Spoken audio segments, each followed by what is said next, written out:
On this episode of In an Instant, we are going to compare the two primary instant film formats, Polaroid and Instax. These two formats and companies have enjoyed an immense resurgence of use and popularity in the 2020s, leaving first-time users wondering which one of these formats is best suited for their artistic vision or their style of shooting. We're going to break down the quality of the film itself with side-by-side comparisons. We're going to talk about its usability and the quality of available cameras, and I'll decide whether the Mercedes-Benz E-Class was truly deserving of the 2025 Motor Trend Car of the Year. Oh, I'm sorry. That's from a different channel I'm hosting in an alternate universe. And these pages are blank, so. The kind of photography that would become part of the human being. Press a button and have the picture. Welcome to In an Instant, my name is Ben, and in this episode we are going to put our magnifying glass up to the two most common instant film formats, and which may be ideal for how you shoot. Now, much like our recent video delving into the SX70 and i2, one camera or one film format cannot be deemed best, as they are film formats and cameras. They're not running a 40-yard dash. It's subjective, and different people will be drawn to each format for different reasons. I know in 2015 I was shooting a whole hell of a lot more Instax than I am now, but that's because I'm a different shooter than I was 10 years ago. And the characteristics of Polaroid have ultimately skewed closer to my natural artistic canvas. Instax firmly has its place in my arsenal as well, and we'll get into why. Before we get too deep, what are we taking a look at here today? We have Instax Mini, Square, and Wide. These are the same film, more or less, with the same exact chemistry, held against Polaroid's primary 600 emulsion, which is present in their I-Type 600 Go and Color 8x10 films. Like Instax Color, these are all one type of film negative and one paste in the pods that is then cut into different sizes at the factory and sealed into this variety of dimensions. We will also be looking at the black and white emulsions for both, which differ quite drastically. As it all does, Instax and Polaroid are very, very different films. We'll be looking at them in 5 categories: technical quality, cameras, dynamic range, color, and cost. First, we'll start with the technicals, because it's key to understanding what fundamentally sets these films apart. First things first, a Polaroid shot is much larger than every Instax film size. And while Instax Wide has the same exterior dimensions, it captures a drastic 16:10 aspect ratio. Quite different and, in my opinion, much more compositionally challenging than the traditional Polaroid Square. Polaroid's large size makes every image more impactful to physically hold, though Instax has plenty of advantages going for it too. Instax has high consistency, clean image fidelity, and overall great stability as a film stock. It was invented through technology developed by Kodak in its pursuit to dominate Polaroid and skirt its patents in the 70s. And I have a detailed video on this for those interested. The film that we call Instax today has more or less existed in a series of changing forms over 40 years. Fujifilm has been continuously producing it under a variety of names since 1981, and so Instax is a product that is essentially locked in. When you buy a pack of color or black and white, you know exactly how it's going to look, and there's little to no variance. Color is consistent, the film can be viewed in broad daylight as it develops, with the image appearing in 90 seconds, and it's decently robust, working well in different climates, in high heat or frigid temps alike. Instax film is 800 ASA to Polaroid 640 ASA, making it only a stop more sensitive to light. Pretty similar there, but that's where the similarities end. Though the film called Polaroid wears the name Polaroid, the Massachusetts-based company which invented this instant film type 55 years ago, it is currently produced by a relatively small European company which rescued a small portion of Polaroid's collapsing supply chain in 2008 as the OG Polaroid filed for bankruptcy. Starting from scratch and with new environmental laws prohibiting certain grandfathered-in chemicals from being used in the film, this new company called the Impossible Project was able to reintroduce the classic square format in 2010, and continues a slow but steady march to iterate on the stocks to bring them closer and closer to the stability of the original Polaroid film product, which they now bear the name of. To that point, unlike Instax, Polaroid is an evolving film product, and they have yet to hit several benchmarks that were key to the magic of Polaroid of yesteryear. Notably that you can't view the picture as it develops without compromising its chemical integrity. The opacification layer, the blue layer that fades away to reveal the final positive image, is still too sensitive to light, and Polaroids of today have to be shielded from light immediately for at least the first few seconds after exposure. This in a place where it can stay warm. You know, I keep my hips warm. but ideally kept out of direct light for 10 minutes as it develops. There's no doubt about it, part of the magic and wonder of Polaroid was watching that photo develop in front of your eyes, and it's a sacrifice you make when shooting it now. 10 minutes is far flung from Fuji's 90-second speed run, which can be viewed from the moment of exposure in the light, and Polaroid is also more sensitive to extreme temperatures than Instax, notably shifting in color in cold or hot temps. To get a somewhat definitive look at the film's differences as they currently stand, we undertook some side-by-side tests, and the results? They're interesting. I'll say it. I'm just gonna say it. They're pretty interesting.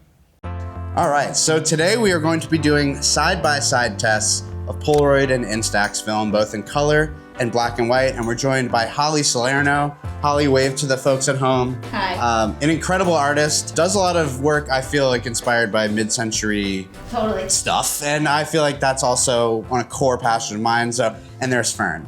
And she's joining the test as well. In order to conduct these series of tests, we have different setups that will exhibit and bring out or suppress the different properties of both film stocks. The first few tests we're doing test the dynamic range of the film. So dynamic range is the amount of highlights and shadows that film is tolerant to capture. If a background has a certain amount of overexposure, some film stocks simply can't capture it and it goes to white, or shadows could go to black if they're too underexposed. So to do this test for Instax and Polaroid, we have a large window source, and it's quite bright out there. It's the middle of the day.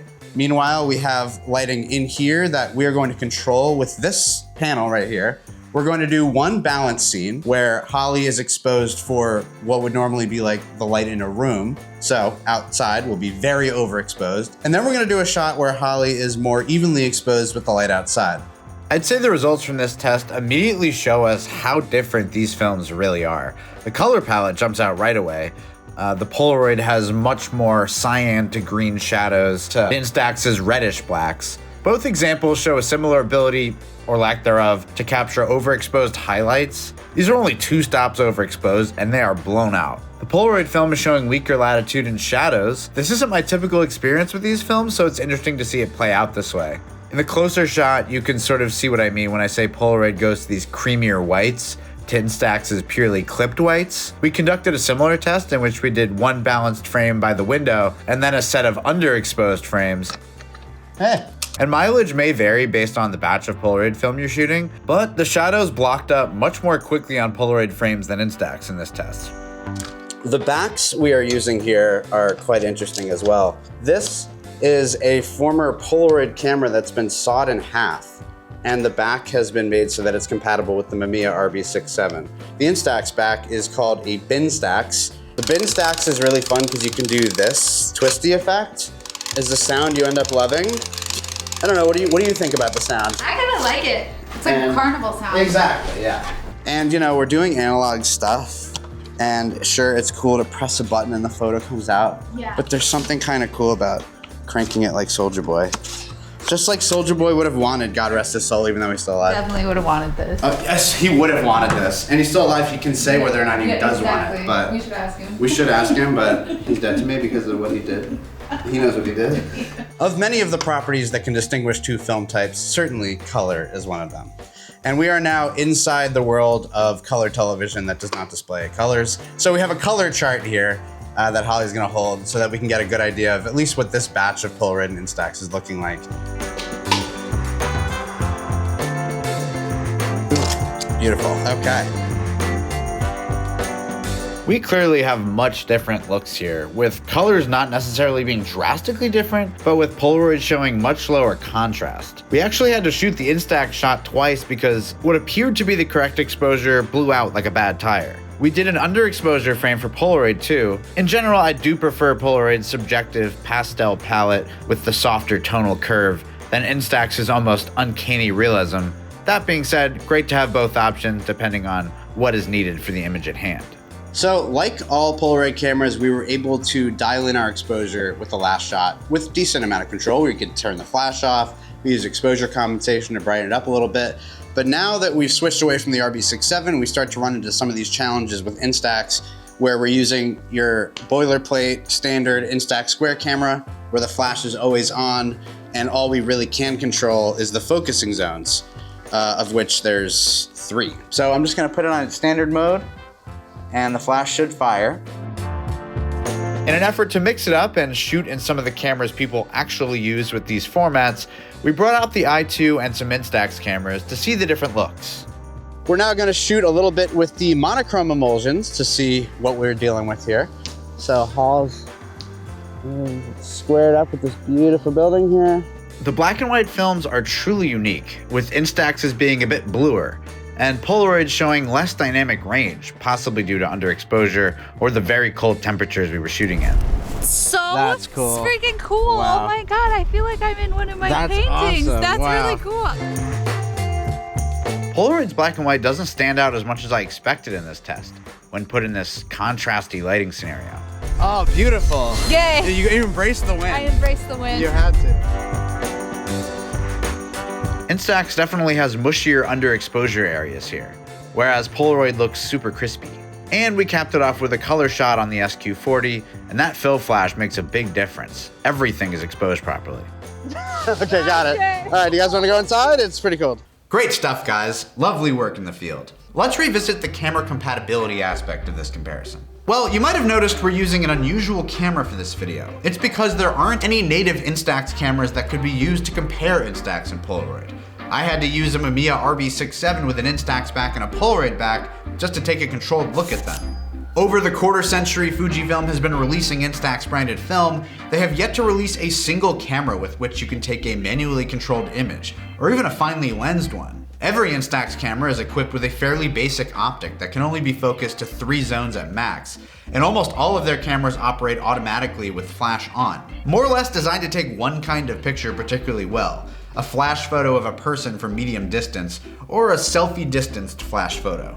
The lenses on them are really sharp, and they are fun cameras, don't get me wrong, but they aren't a photographer's camera. They're for casual use. They're also a fair bit smaller than Polaroid cameras, and that's because Instax cameras don't have mirrors like Polaroids do. Instax film is exposed from the back instead of the front like a Polaroid, a technology developed by Kodak in the instant film wars.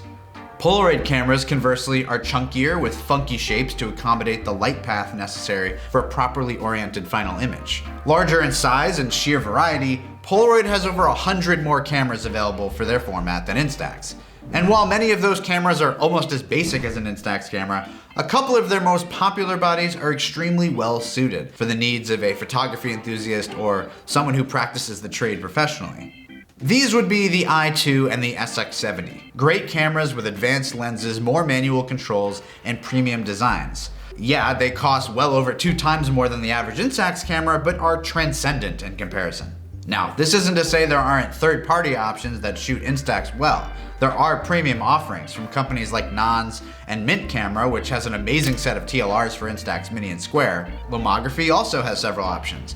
But most of these third-party cameras, with the exception of the TLRs, are still far from the experience and practical imaging capabilities of the SX70 or the i2.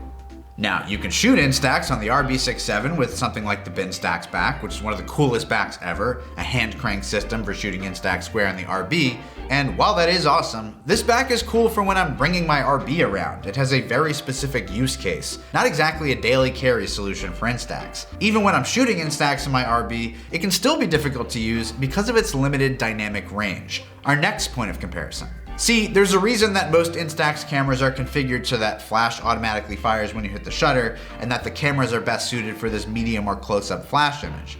It's because of the film's limited dynamic range, meaning the amount of highlight and shadow information it's able to capture is quite narrow.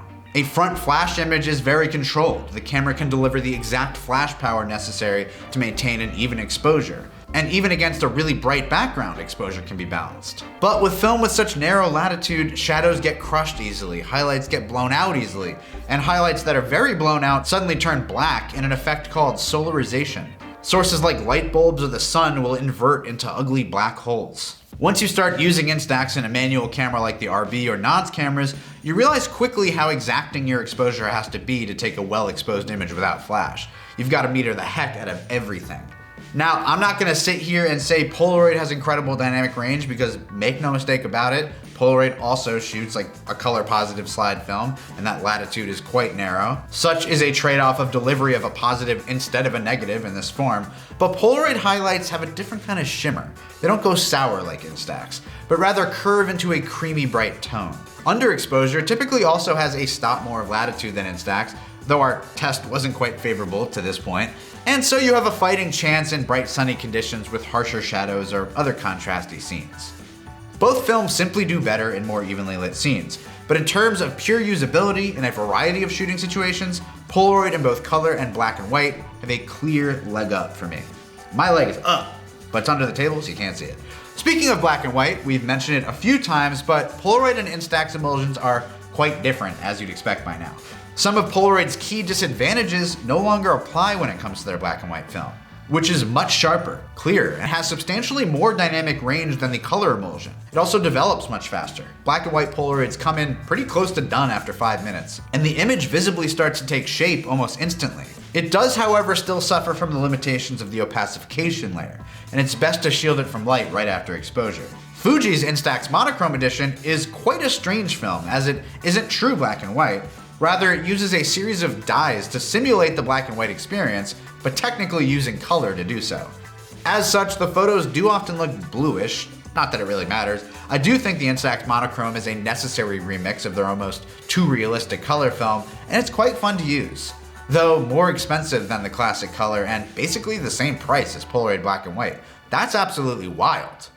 That's actually kind of wild. While we're talking about money, the dreaded undercurrent of our modern society, one of Fuji's major legs up on Polaroid is indeed the cost of film. Instax wide, the closest film we can compare in terms of size to cost ratio, is $1 a shot, whereas Polaroid I-type film is $1.60 a shot when bought in triple packs. Instax Square is also $1 a shot, and Instax Mini is lined up at around 75 cents a shot, 3/4. This price gap has decreased over the years, which I think has been largely unnoticed, and while 60 cents per shot difference between Instax and Polaroid isn't nothing, the original square format is at much less of a price disadvantage than it used to be. Polaroids are also larger, and that additional square footage is starting to look a lot more reasonable when it comes to cost per shot. Now, when it comes to any sort of verdict that can be drawn from all of this, I'll say what I always say, in that you may want to dabble with as few or as many of these formats as you want, and it's unbelievable that we have both options. I choose Polaroid more frequently because of its compatible cameras and the unique visual quality of the film itself, but Instax has a place too. These cameras are small. You can own 2 or 3 of them. You can own 4 or 5 of them. You can own several more cameras than you have now. You can just keep buying cameras. Don't keep doing that. Maybe do it. As I'm going on a run of these comparisons, I love to hear what you, the In an Instant viewer, has to say about this. What is your take on the differences between these film stocks? Which do you favor? What do you shoot, and why have you stuck with one if you have? I love joining in the comments and shooting the S. In fact, in this comment section, I'm gonna say something I can't take back. Thank you for watching In an Instant. Go ahead and tiptoe all over that subscribe button. Stay tuned for more reviews, breakdowns, comparisons, shoots, and all things instant. Thank you to Holly and Nat. And what's the last thing I was gonna say? Bye.